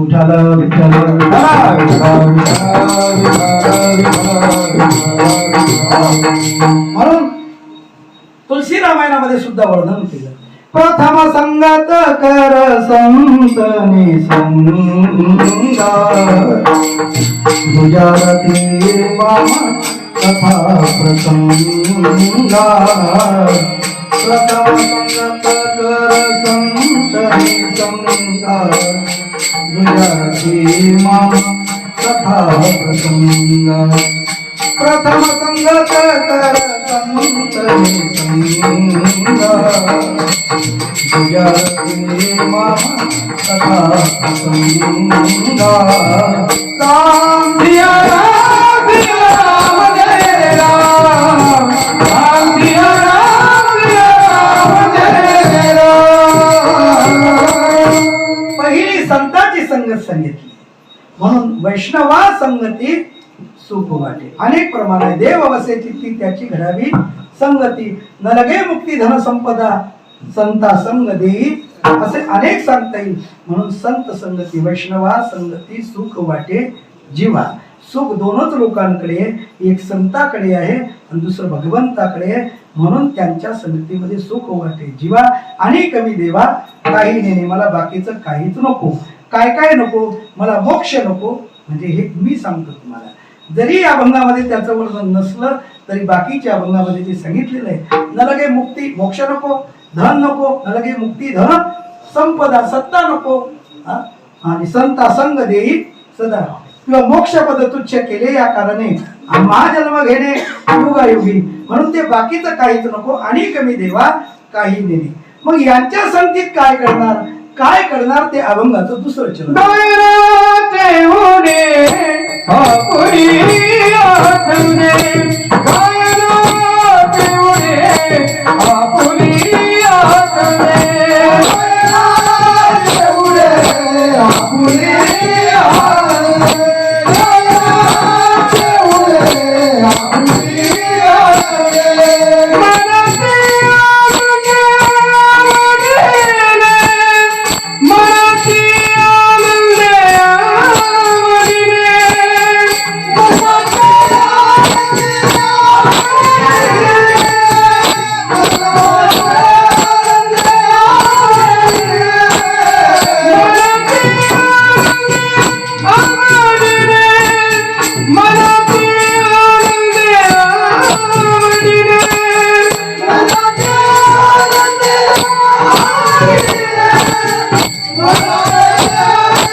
काय करेल, गायन करेल. गाणार पण काय गाणार तुम्ही? लोकगीत गाणार, सिनेमा गीत गाणार, नाट्यगीत गाणार, का भावगीत गाणार, का भक्तिगीत गाणार. असे गायनाचे काय अनेक प्रकार आहे. महाराजांनी सांगितलं ते मी बाकीचं काही गाणार नाही. गायीन ते लीला चरित्र पवाडे, राखिले सोंगडे सहित गायी, किंवा गुण गायीन आवडी हेच माझी सर्व जोडी. मी ते गायन करेन, गायन करेल, नाचेल. नाचणार म्हणजे कुठं बँड मध्ये नाचणार का? बँड मध्ये नाचणारे भरपूर मिळतात, पण त्या बँड मधल्या नाचणाऱ्याला कोणीही धन्यता देत नाही. उलट बँड मध्ये नाचताना पाहिलं की त्याला पोरगी कोणी आता देत नाही. बँड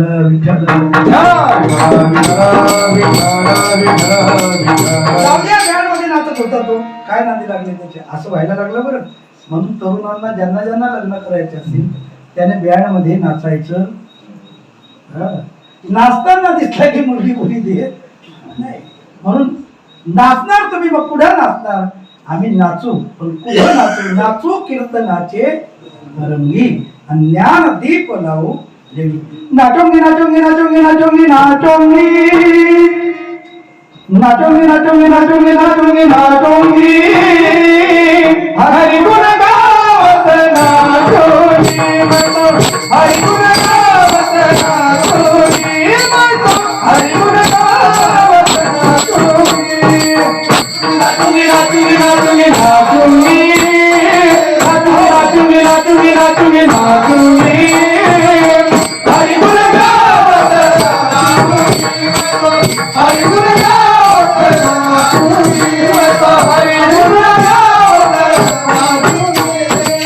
ज्ञान ध्यान की गठरी मान कर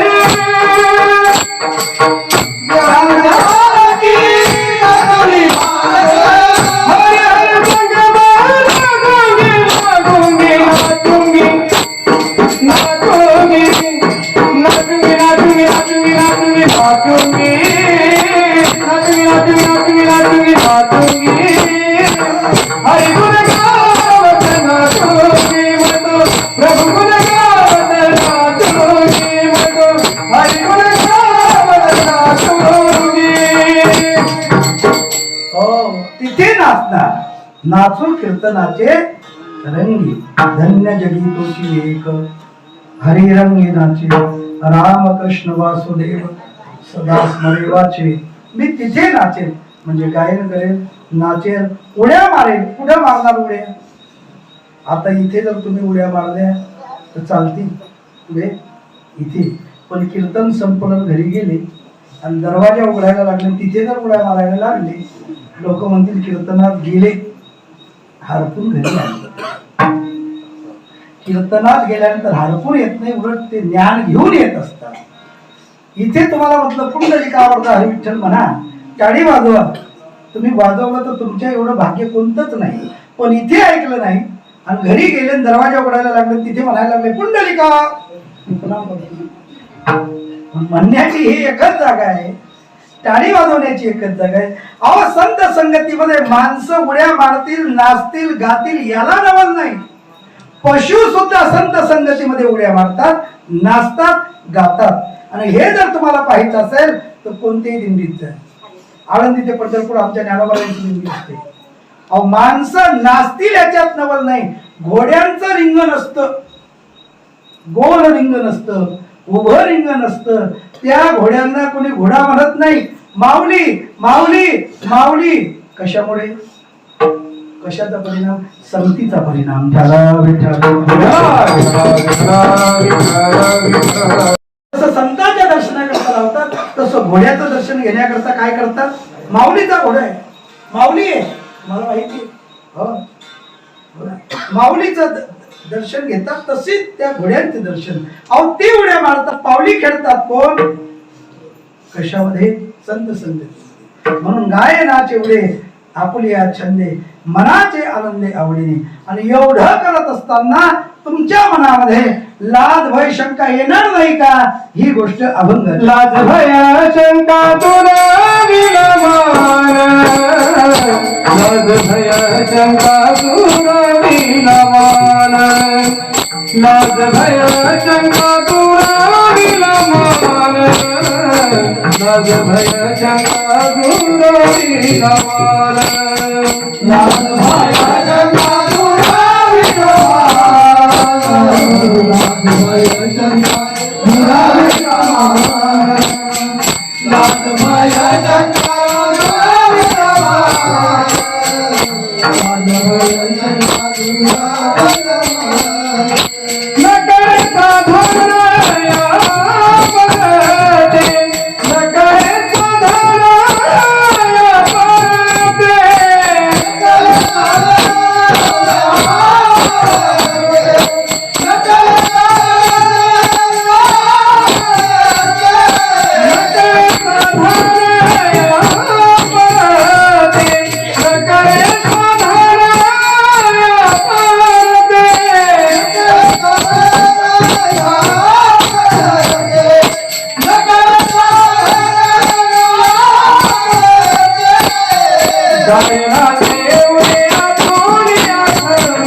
हे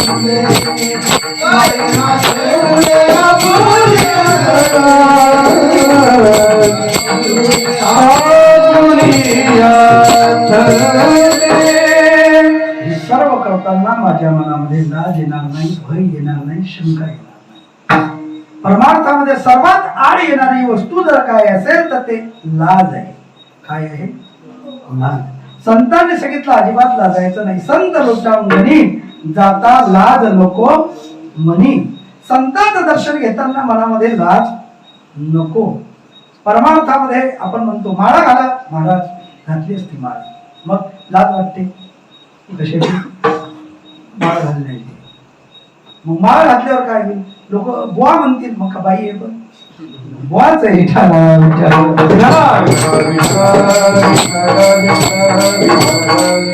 एकादशी करा, गळ्यात माळ घाला, वारीला जा, कपाळाला गंध लावा. काही काही असं कीर्तन ऐकून मग ते बदल करतात. माळा घालतील, गंध लावतील, वारीला जातील, पण मग बाकीच्यांना काही काही लसण होत नाही. ते म्हणतात हा जर इतका सुधारला तर आपल्याबरोबर खाणार पिणार कोण? मग ते सगळं ते सांगतात त्याला, अरे हे कधीपासून करायला लागलं तू? काय हे गंध लावणार, गळ्यात माळ कधीपासून सुधारणार? म्हणजे का असं? चांगली गोष्ट आहे म्हणजे चांगला आहे, ठीक आहे, पण भले भले वागले आणि देवपूजाला आता याच्या पण त्या बापाचं गेले. जाऊ दे ना. तुकाराम महाराजांचं प्रमाण आहे, मागे काय झालं ते पाहू नका, पुढे जामीन आहे तुका. मागे काय झालं ते पाहायचं नाही, पण इथून आपण जीवन कसं जगायचं हे आपल्या हातात आहे.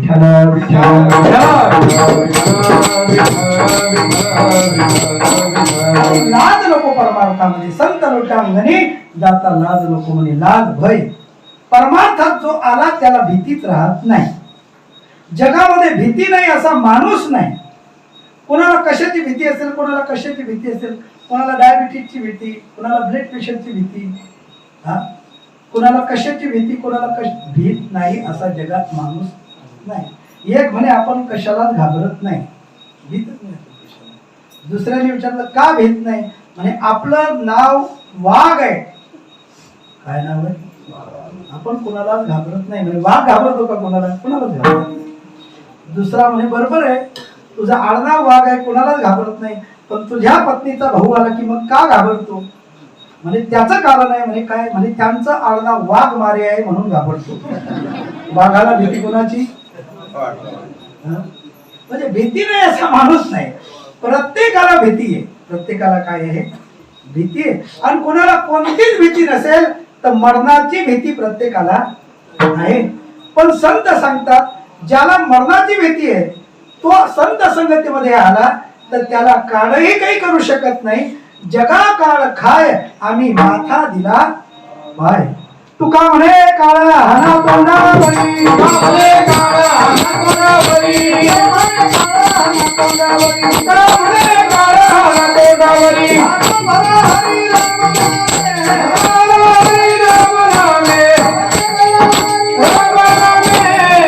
त्यांना घाबरण्याची गरज नाही. राम नाम ज्याच्या मुखात आहे त्याला काळही सलाम करतो. काळ करी सलाम तो कया घरी राबत असे. म्हणून तो काळही घाबरतो. म्हणून लाज भय शंका, शंका घेण्याचं काम नाही. परमार्थामध्ये शंका घेऊच नका. माळ घातली तर काय होईल, नाही घातली तर काय होईल, एकादशी नाही केली तर काय होईल, पण खरीच सुधरू का, आपण खरीच देव आमच्यावर कृपा करेल, काही शंका समाधान घेण्याची गरज नाही. अरे अगोदर आपले जे करत आले त्यांचं जर रक्षण केलं तर आपलं रक्षण करणार नाही का? आलं का लक्षात? जर आपल्या पूर्वजांचं त्यांचं नामचिंतन त्यांनी केलं देवाचं, त्यांचं रक्षण जर केलं तर आपलं काय करणार नाही? आपण फक्त त्यांच्यावरती काय ठेवला पाहिजे? विश्वास ठेवला पाहिजे. संताची पायी हा माझा विश्वास. सर्व भावे दास झालो त्यांचा, सर्व भावाने त्यांचं दास व्हा संतांचं. परमात्मा तुमच्या जीवनामध्ये काही कमी ठेवत नाही. म्हणून शंका समाधान घेण्याची गरज नाही. लाज भय शंका दुराविला, मान अपमानाची पण गरज नाही. इथे कोणी मोठ्या नाही, कोणी लहान नाही. आपल्या संप्रदायाचे एकच आहे. काय आहे? पाया पडे जन एकमेका. इथे कोणी मोठा नाही, कोणी लहान नाही, सर्व सारखंच आहे. आणि सर्वांना सारखं येतं का? सर्वांना सारखं येत नाही. आणि सगळे सुरुवातीला तितकेच हुशार असतात का? शिकता शिकता शिकता शिकत असतात. मग त्यांनी कधी शिकावं? विठ्ठला विठ्ठला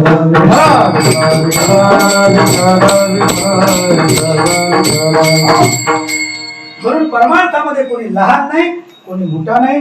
लाज वैशंका दुराविला मान, न कळे साधन या परत. याच्यासारखं साधनच जगामध्ये कोणतं नाही.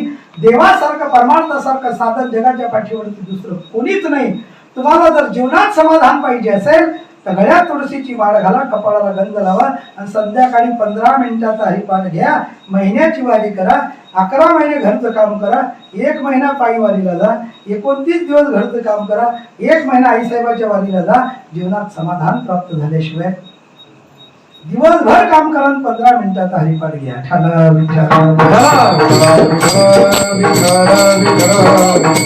आपलं सगळं याच्या उलट आहे. दिवसभर काम करू, 1 तासभर गप्पा मारत बसू, पण हरिपाठ म्हणणार नाही. फुकटची सांगे लोकाची या गोष्टी आणि कानावनवाळी नये वाची. फुकट याची गटार त्याची गटार उपसू, पण हरिपाठ म्हणणार भक्ती करून काही फायदाही नाही. गाडी आणणारा आणत असतो, नवी मोटरसायकल त्याने घेतली, रस्त्याने त्याची गाडी जाते. हे बसल्या बसल्या म्हणतात कलर नाही बरोबर, पैसे त्याचे गेले, तुझं काय झालं? त्याला पटलं ध्याने आणली. दुसरा म्हणतो अरे कलर जाऊ दे, पण ती कंपनीच बोगस आहे. त्याला आवडलं ना ते. पैसे कोणाचे गेले याला काही घेणं देणं. हे रिकामे काम नको जास्ती करतात. स्वतः तर पाहणार नाही, स्वतःच्या डोळ्यातलं काय म्हणतात ते मुसळ दिसत नाही आणि दुसऱ्याच्या डोळ्यातलं पुसळ काढल्याशिवाय राहत नाही. बरेच अशी आवडल्या.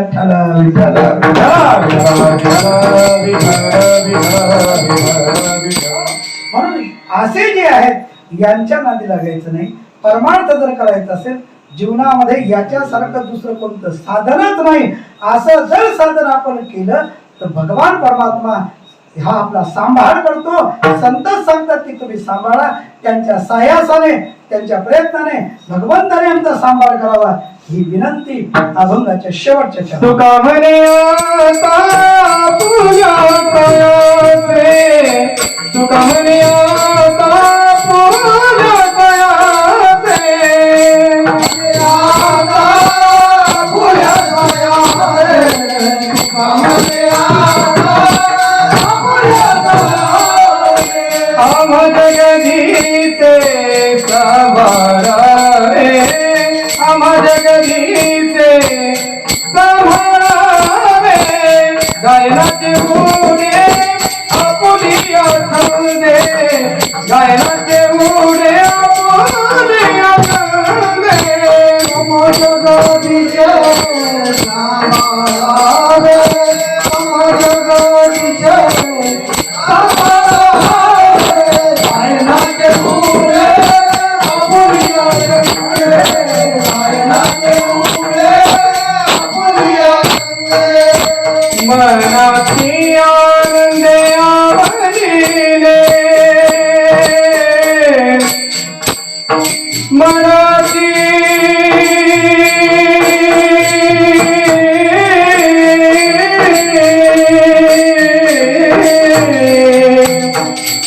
मनाची आनंदे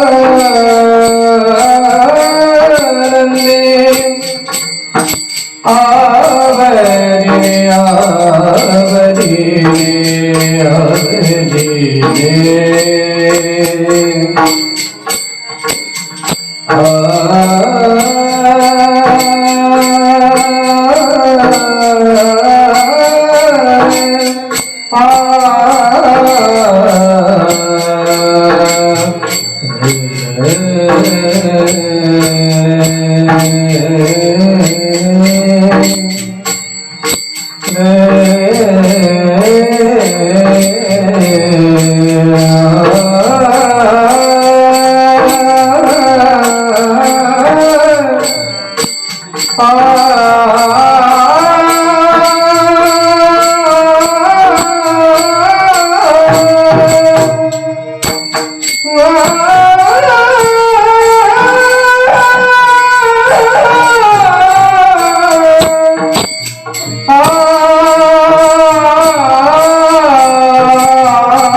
मनाचे आनंद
आम्ही गावी तुझे काहीच न म्हणावे, ऐसे काही देवी सांगितले नाही. मोठ्याने म्हणा पुंडलिका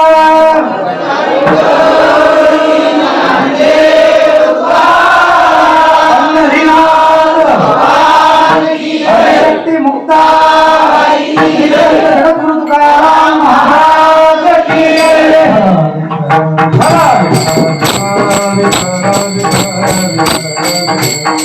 तुका म्हणे आता आपल्या सायाचे आम्हा जगदिसे सांभाळावे.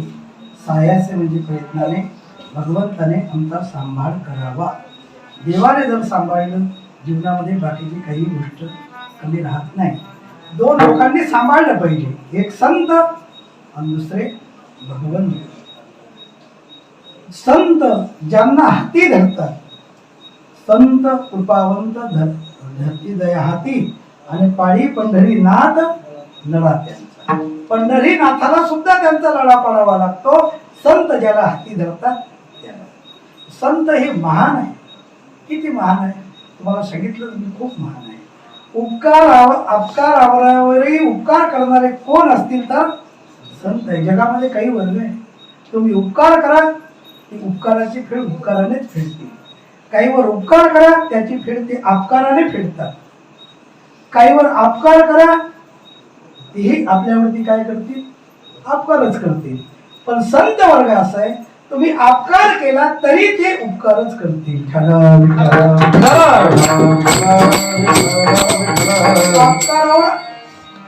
अपकारावर अपकार करणारे, याने जर त्याचं घर जाळलं तर तो त्याचा गोठा पेटवतो. हे अपकारावर अपकार. दुसरं जो अपकारी आहे त्याच्यावरही उपकार करणार, हे कोण आहे, संत आहे. किंवा उपकारावर उपकार करणारे, याने जर त्याला 500 वस्तू दिली तर तो त्याला 1000 देतो. हे उपकारावर उपकार करणारे झाले. काही अपकारावर उपकार करतात, काही उपकारावर अपकार करतात. उपकार करतो हा, पण त्याची परतफेड तो कशी करतो, अपकाराने करतो. सर्वांना दृष्टांत माहिती आहे. एक विंचू पाण्यामध्ये बुडत होता. विंचू पाण्यात बुडतोय, ते एका बेडकोळीने पाहिलं, अरे अरे मरतोय हा. म्हणून ती बेडकोळी पाण्यामध्ये गेली, त्याला पाठीवर घेतलं आणि त्याला वर काढायला लागलं. जोपर्यंत तो विंचू पाण्यात होता तोपर्यंत तो हरिभक्त पारायण होता, शांत, काहीच नाही. पण ज्या वेळेला ती बेडकोळी पाण्याच्या काठावर आली आणि मग तो म्हणायला लागला, मला काय म्हणता, इथं दाखवून द्यायला पाहिजे ना, काय म्हणता. मारला ढक्का त्या बेडकोळीला. बेडकोळीला ढक्का मारला. बेडकोळीने सांगितलं, असू दे, तू जरी मी उपकार केला आणि तू जरी अपकार केला तरी तुझं तुझ्याकडे माझं विठ्ठल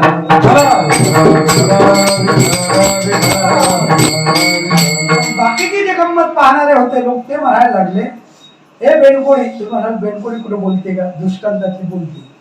म्हणजे काय झालं, म्हणजे तू त्याला पाण्याच्या बाहेर काढते आणि तो डंक मारतोय, म्हणे तो त्याचा वाकडेपणा सोडत नाही, तर मी माझा चांगलेपणा कशाला सोडायचा.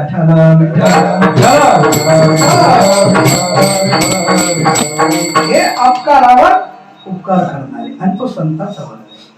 अपकारावर उपकार, इतका त्रास दिला ज्ञानोबरायांना की खापर नाही मिळू दिलं का.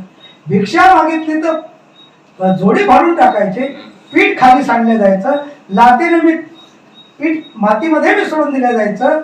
हो, पण तरीही ज्ञानोबरायांना जेव्हा गुरु महाराजांनी सांगितलं की काहीतरी मागा, तेवढी पहिली मागणी जर कोणाकरता केली असेल तर ज्याने झोडी फाडली, ज्याने त्रास दिला, त्याच्याकरता पहिली मागणी खडाची व्यंकटी सांडो आणि तया सत्कर्मी रती खड मरो, असं म्हटलं काय. ज्ञानोबरायांच्या मनात जर आलं असतं की झोडी फाडणारा पहिले मरो, गेला असता काय इथं राहिला नसता. नाही, पण याचा वाकडेपणा जावं आणि याला चांगली गती प्राप्त हो, हे उपकार करणारे जर कोण असतील तर ते संतच आहे. म्हणून एक वाक्य लक्षात ठेवा, संपूर्ण कीर्तन नाही लक्षात राहिलं तरी चालेल, पण एक वाक्य लक्षात ठेवा, कोण कसा वागतो याच्यापेक्षा आपण किती चांगलं वागायचं हे जो शिकतो तो पुढे जात असतो.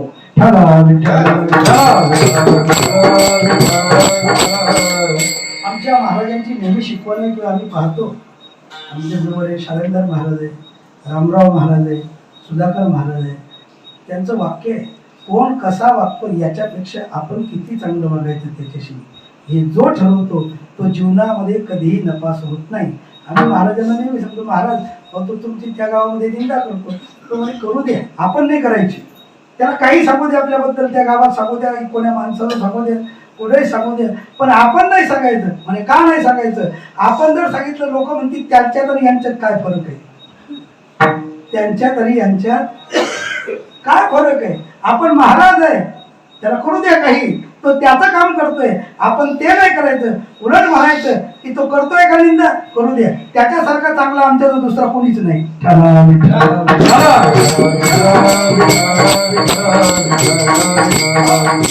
बऱ्याचदा महाराजांना सांगतो की नाही, पण सांगतो, महाराज सांगतात तुम्ही कशाला महाराज त्याचं ऐकतो, महाराज सांगतात त्याचं त्याच्याकडे. आणि प्रगती अशी होते महाराज जीवनामध्ये, आम्ही त्यांचं जीवन पाहिलं जवळून, त्यांनी कधीच कोणाला वाईट म्हटलं नाही, तर जे वाईट म्हणणारे होते ते त्यांच्या पायाजवळ लोळायला लागले. संतांचे लक्षण असतात. म्हणून असे संत महात्म्यांचा सर्वात सोपा मार्ग आहे. म्हणून कोण कसा वागतो याच्यापेक्षा आपण किती चांगलं वागायचं हे जीवनामध्ये तो जगत असतो, तो कधीही जीवनात नपास होत नाही.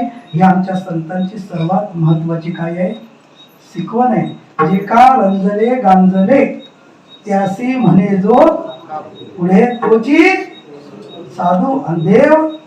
इतकं सोपं आहे. अहो सगळं त्या संतांनी लिहून ठेवलं, पण आपलं पाहण्याकरता रिकाम पण नाही.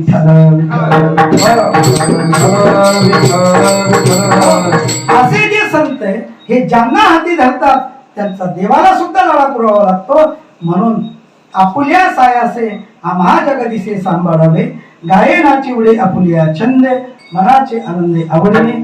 आपलाही संकल्पित पीठ संपला, धावत चिंतन तुमच्या समोर मांडलं, हे योग्यच असेल असं मत नाही. म्हणजे साधू संतांनी जे बुद्धी दिली ते तुमच्या समोर मांडलं. कधी कधी कीर्तनकाराचं बोलणं म्हणजे हे रेडीमेड कापडाचं दुकान असतं. रेडीमेड कपड्याचं दुकान समजतं ना, नेमकं कपडे घेण्याकरता गेले, त्याच्याच मापाचे बसले, ते मापाचे तुझे शिवले नाही, भले तुझं माप तसं असेल, त्याला कीर्तनकार काय करेल.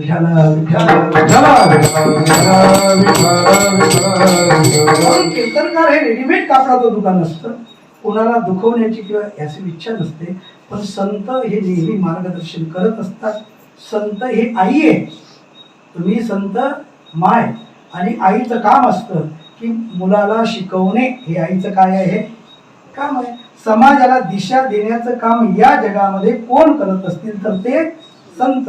याच्या अगोदरही संतच करत आले, आताही संतच करतात आणि पुढेही संतच करतील. या समाजाला दिशा देण्याचं काम संतच करतात. तुम्ही गाथा वाचा, ज्ञानेश्वरी वाचा, हे आपल्याला समाजाला काय आहे? अहो, पांडव प्रताप असेल, महाभारत तरी काय आहे? हे समाजाला दिशा देण्याचं काम आहे. तुम्ही कौरवासारखे वागले तर तुमचं काय होणार, आणि तुम्ही पांडवासारखे वागले तर तुमचं काय होणार? कौरवासारखं वागताना मजा वाटते, पण भोगताना सजा होत असते. म्हणून हे दिशा देण्याचं काम साधू संतांनी केलं. आपल्याला हे दिशा देण्याचं काम करत असतात. म्हणून त्यांच्या मनामध्ये दुखवण्याची भावना नसते. म्हणून जे योग्य असेल ते घ्यायचं, जे अयोग्य असेल ते सोडून द्यायचं. तुमच्या कृपेची पुसणे जन्म द्यावे तुका म्हणे. ज्या संतांनी आपल्याला एवढा साधा सोपा सरळ मार्ग दाखवला त्यांचं चिंतन करा. ज्ञानेश्वर